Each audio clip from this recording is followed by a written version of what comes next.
Daily News. ජාත්‍යන්තර cricket ක්‍රීඩකයන් IPL තරගයෙන් ඉවත්වීමට තීරණය කිරීමත් සමග තරගාවලියම අත්හිටුවීමට ඉන්දිය බලධාරීන් තීරණය කර තිබෙනවා.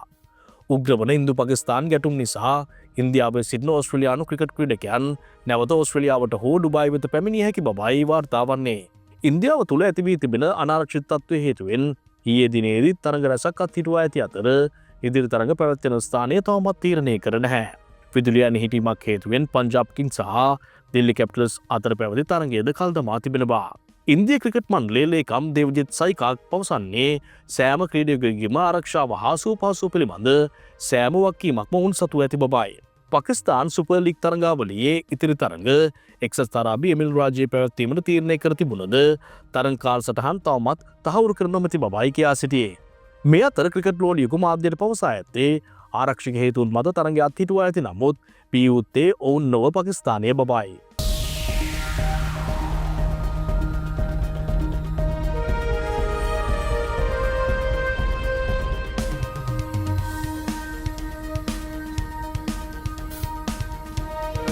Lanka TV Daily News.